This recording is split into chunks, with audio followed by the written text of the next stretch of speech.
Good afternoon, those of you who are still here. I'm glad to see that you took my call for more regulation very literally in answering the second question. What I'm going to do in my second presentation today is focus on what we do in our sustainable sourcing program in relation to biodiversity specifically. You will remember from this morning that in the Unilever Sustainable Living Plan, which we launched in 2010, there are three big ambitious goals. One, to help more than 1 billion people, consumers, improve their health and well-being, particularly in the area of nutrition and hygiene.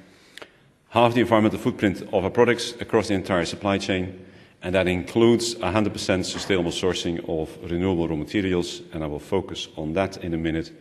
And then enhance the livelihoods of millions of people who work or are linked into our supply chain, so smallholder farmers, micro-distributors, including creating economic opportunities for women.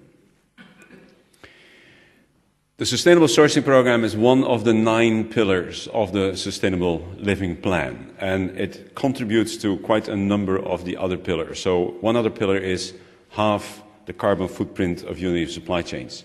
27% of our carbon footprint is in the upstream part of the supply chain, so that is with farmers and primary processors.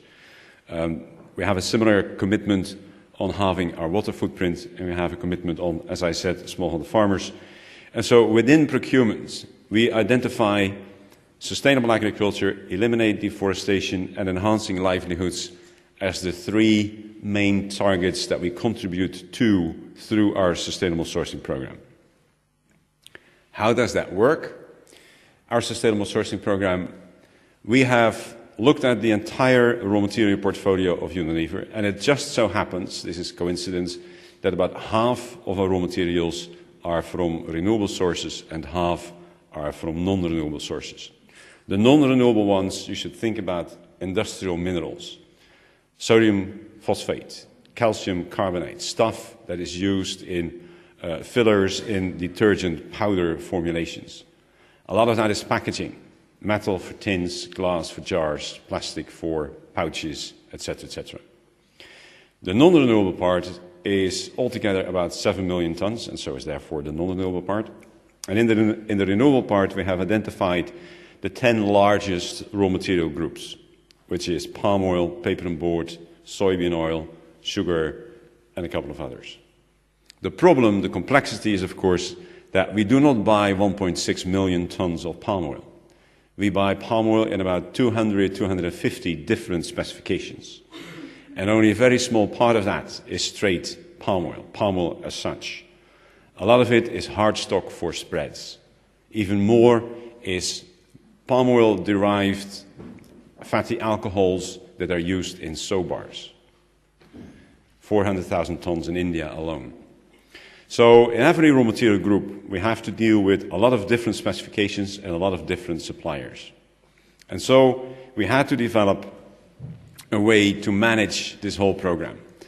At the heart of it is our Sustainable Agriculture Code. On the basis of 12 years of work in lead agriculture programs on palm oil, tea, tomatoes, peas, and spinach, we have developed the Sustainable Agriculture Code, which is a generic code for sustainable farming. So it is a long list of requirements, which is accompanied by 7 implementation guides. In total, about 300, 400 pages of advice, good agricultural practices, examples of how to do things, etc., etc., etc. This is a code that is applicable, we think, across crops and across geographies. So both for edible farming and for perennials, both for herbs, less suitable for wild harvested crops, of course, because that is not a controlled production environment. So we follow a risk-based approach when we look at wild harvested crops. But it does include a chapter on animal husbandry, so we do cover dairy as one of the raw material groups and meat with the same code. And then we have developed scheme rules. The scheme rules explain to suppliers what they need to do in order for their raw material volume to be recognized, counted by Unilever as coming from a sustainable source. We use our code for 2 things. One, to benchmark existing external certification standards against the code. The code is our expression of what we believe sustainable agriculture should be. It is our line in the sand. It is, if you like, our confession. This is what we think should happen in farming. And so we have been benchmarking a large number of external standards against that code, and in the scheme rules, we actually publish what the outcome of that benchmark is. So there is an Annex 1 in the scheme rules, which lists all the external standards that we consider to be equivalent to our Sustainable Agriculture Code, and so all materials that are certified against those standards will be considered by Unilever as sustainably sourced. That includes RSPO, RTRS, Fair Trade, UEBT, but also the supplier-owned code, MABA grown from Martin Bauer, that Rick referred to, and a number of others. And then there are a number of standards which are partially equivalent to our Sustainable Agriculture Code, where we indicate on which chapters the supplier needs to do something extra. When we started this back in 2010, when we started the benchmarking, we made the commitment that whenever we would complete a benchmark, we would inform the standard owner of the outcome. And we would actually tell them that we would publish in our scheme rules whether we consider that to be equivalent to the Unilever Sustainable Agriculture Code, yes or no. I feared a massive correspondence on the results of the benchmarks, etc., etc., etc. None of that happened. We haven't had a single letter back from any of the standard owners. So either people take us for granted or they don't take note. I'm not quite sure what happens here. But this is becoming common practice. I know of many other consumer goods companies who work against an internal standard who do benchmarking. We are members of SITE Platform, the Sustainable Agriculture Initiative Platform, who have developed the Farm Sustainability Assessment, which is a code in itself. They are doing benchmarking. They have published last week the first results of the benchmarking. So there's a lot of that going on in the world of procurement. Here are the chapters in our Sustainable Agriculture Code. If you look at different standards, you will find different ways to cut this particular cake. It doesn't really matter. What we have found in all our conversations with suppliers and with farmers is that farmers are pretty comfortable with about half of those topics. They're pretty comfortable talking about agrochemicals and fuels, about soils, water, waste, and animal welfare. They're not very comfortable talking about biodiversity, energy and greenhouse gases, social and human capital, and value chain and local economy. Continuous improvement and training are sort of the overarching principles that you expect to find in such a standard. So around biodiversity action plans, which of course is the topic of this conference, in the biodiversity chapter, we do of course demand a number of requirements like do not allow poaching, do not hunt, protect endangered species. But what we also make a mandatory requirement is that the suppliers and the farmers must have a biodiversity action plan. And we have actually put a little implementation guide together, a guideline for how to produce a biodiversity action plan. It is one of the topics where we get most questions on. By the way, in order to help suppliers implement the Sustainable Agriculture Code, we operate a network of agronomic advisors around the world. So in every part of the world, we have about 80 advisors on the ground. Every individual supplier is entitled to at least 1 or 2 days of agronomic advice on our Sustainable Agriculture Code. And the organization that we work with, Control Union, who does that, operate a 24/7 helpline in different languages that suppliers can call if they have questions about the implementation of the Sustainable Agriculture Code. The advice we give on how to create a biodiversity action plan is roughly the following. First of all, check the CBD website. Check the CBD website and look at, in my country, what national CBD action plan is in place. In that action plan, is there a specific mention of the region in which I, as a supplier, operate? Can I link into the existing program? The second piece of advice is find your nearest tree hugger. Find your nearest organization that deals with nature conservation, biodiversity conservation, the local branch of BirdLife International, and invite them to come to your farms. Invite them to talk with you about the question, what is the best thing that I can do here to contribute to biodiversity? And so since we have made having a biodiversity action plan mandatory, and we operate a software tool, so this is not about the certification part of the program, this is about the program where suppliers do an assessment against our Sustainable Agriculture Code. They have to have a biodiversity action plan, and they have to submit that biodiversity action plan to the software tool that we use for the self-assessments. We have analyzed a couple of those, and we have produced 2 booklets now. What you see here on the left, a closer look at biodiversity, issue 2. We have published some of these existing biodiversity action plans that we thought were particularly well thought through. And we distribute that to all our suppliers through the Sustainable Source, which is a publication that we send quarterly to all our suppliers. And on the right, you see an example of one of these, one that was recently produced by our tomato paste supplier from Greece, who have put together a biodiversity action plan with their farmers and actually have done an analysis of all the bird species, 16 in total. This is just one part of one page of that report, that are affected by the production of industry tomatoes in that particular region in Greece, but also all amphibians and all invertebrate. So, before I go there, it is a mandatory requirement, so suppliers produce a biodiversity action plan and they submit it to our software tool. So we now sit on 4,000 biodiversity action plans in 16 different languages. And I have no resource to analyze all of them. So that is my problem. And I'll come to something that I hope will be a solution at the end of the presentation. We have asked a consultant, a lady who used to work for WWF in the UK. She was Director of Conservation for WWF UK. She has looked at about 100 of those 4,000 biodiversity action plans, those in English. And her findings are actually what you would expect, and it's the total spectrum from absolutely worthless to absolutely brilliant, which is good news. I mean, the best achievement so far is that we have suppliers and farmers thinking about it. What I need now is a tool to help them think a little bit better about it.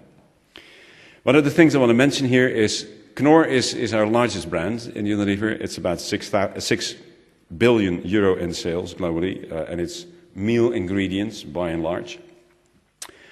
Knorr has set up the Knorr Sustainable Farming Fund, where suppliers of Knorr raw materials actually need to make an investment in order to comply with elements of our Sustainable Agriculture Code. The Knorr Fund is willing to match that investment euro for euro. They put €1 million in the fund every year. It is not a huge sum of money, but it is a very attractive proposition to our suppliers. So we currently have over 70 projects in the fund, and they address deliverables like water saving, fertilizer saving, etc., and biodiversity increase. As a matter of fact, of the programs that we have, 12 have biodiversity as the topic. And this is about, it can be about field margins, like Syngenta talked about this afternoon, which is not necessarily a big investment, but in order to get optimum use of it, you need to have the right mix of plants and flowers in your field margins. You need to understand for which kind of predatory insects you want to create a habitat so that they can control pest insects in your crop. It's a bit more than just creating a pretty picture for any tourists that comes your way. But it's also about building insect hotels or helping to create little ponds within your property for amphibians to breed and reproduce, for instance. So this is then the last slide. In order to help assess the effectiveness of biodiversity action plans, a tool has been developed by Cambridge University in collaboration with the Cool Farm Alliance. For those of you who don't know the Cool Farm Alliance was created a couple of years ago by Unilever and partners to promote the Cool Farm tool. The Cool Farm tool is a carbon footprint calculator, a farm gate carbon footprint calculator. It was originally designed as a spreadsheet. It has real science behind it. It was developed by Unilever together with the University of Aberdeen. And it has all the algorithms in there that look at if you have entered as a farmer how many hectares you farm, where you farm them, coordinates, what kind of fertilizer application you do, how many runs with your tractor you do over the farm, etc., etc. It will calculate how much greenhouse gas emissions you have from mineralization of fertilizer, or from fossil energy use, or from pesticide inputs, etc., etc. We wanted to make that available to as many farmers as possible, so we created the Cool Farm Alliance. The tool is now available online. You can join Cool Farm Alliance, become a member, and Cool Farm Alliance has now started to work on other sustainability assessment tools, particularly the ones that need scientific backstopping and scientific support.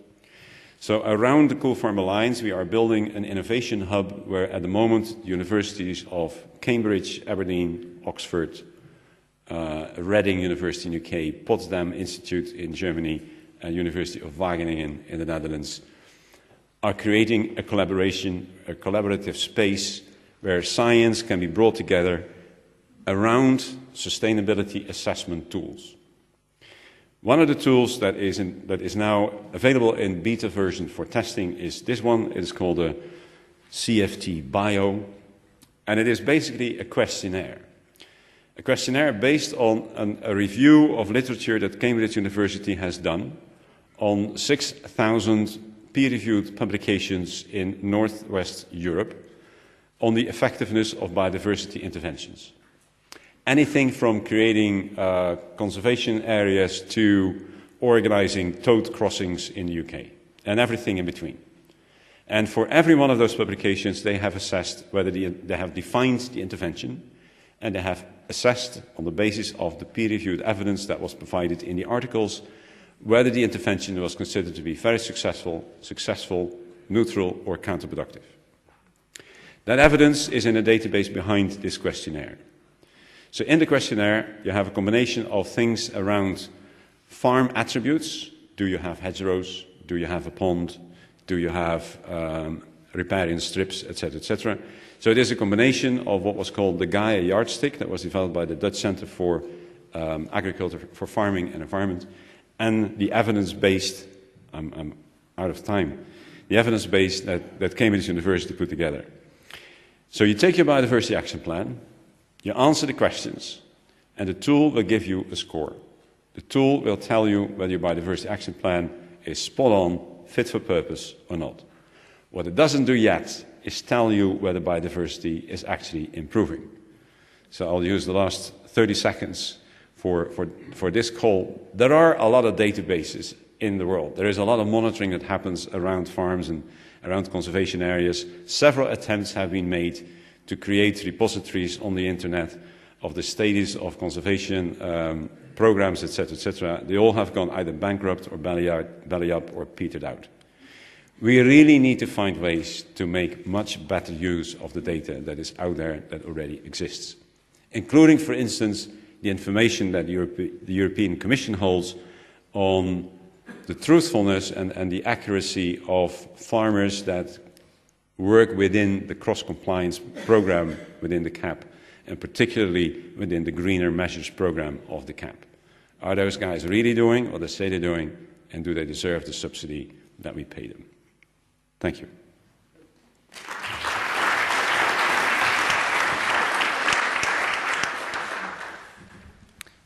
Thank you very much. Well, clearly a whole array of issues about the good work that Unilever is doing.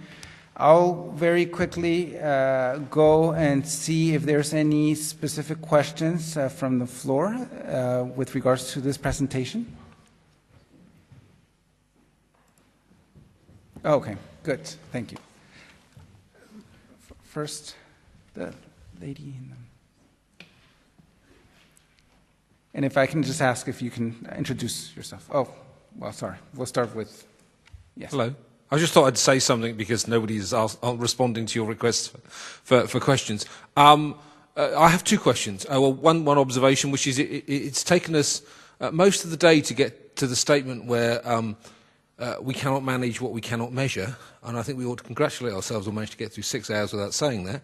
I don't believe it to be true. I think we manage lots of things on a daily basis which we can't measure, don't measure, and won't want to measure, and I don't think we do ourselves any favours by trotting out what is quite a tired Peter Drucker epithet. I don't think it helped enormously. And the other thing to say is that we've discussed supply chain quite a lot, but at the moment we're only hearing the voice of the brands and the business-to-consumer facing side of the business community, the people in the supply chain, and my name is Matt Robertson, I work for a supply chain organisation called Interserve, so you're not meant to have heard of us. We sit in the supply chain. And I wonder why that is.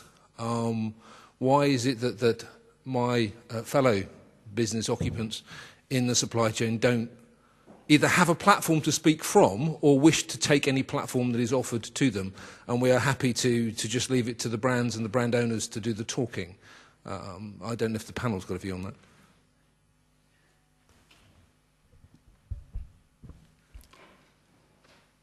Okay, any of the panelists would like to respond to that question?